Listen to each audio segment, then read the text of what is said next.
கட்டையால் செய் தேவரும் கல்லினால் செய் தேவரும் மட்டையால் செய் தேவரும் மஞ்சளால் செய் தேவரும் சட்டையால் செய் தேவரும் சாணியால் செய் தேவரும் வெட்ட வெளியது அன்றி மற்ற வேறு தெய்வம் இல்லையே என்று கூறுகின்றார் சிவவாக்கிய சித்தர்.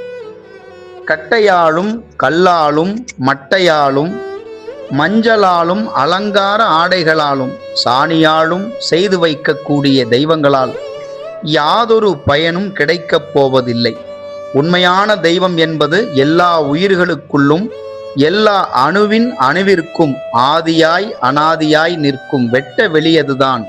மற்ற வேறு தெய்வம் உண்டோ? இல்லை இல்லை இல்லை என்று கூறுகின்றார் சிவவாக்கிய சித்தர்.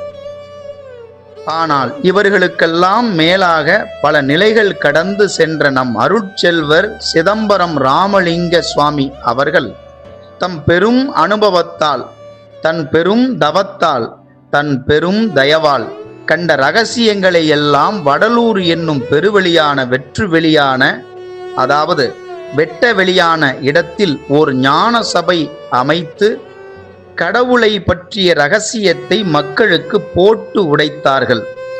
ஆதலால் கடவுள் என்ற பெயரால் நாம் மதத்தின் பின் மதம் பிடித்து கொண்டு போகாமல் சாஸ்திர குப்பைகளையெல்லாம் நீக்கி வெட்டி சடங்குகளையும் கடவுள் பெயரால் பலியிடும் பெரும் பாவத்தை எல்லாம் மூட்டை கட்டி கொண்டே போகாமல் வாருங்கள், விரைவில் புண்ணியத்தை அடையக்கூடிய சன்மார்க்க சங்கத்தை சேருங்கள்.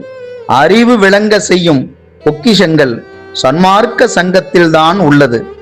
சாகா தலைவன் வள்ளலாரின் சன்மார்க்க சங்கம் சேர்ந்து நீங்கள் எல்லவரும் சாகா வரம் அடைய வாரீர் வாரீர் என் உறவுகளே.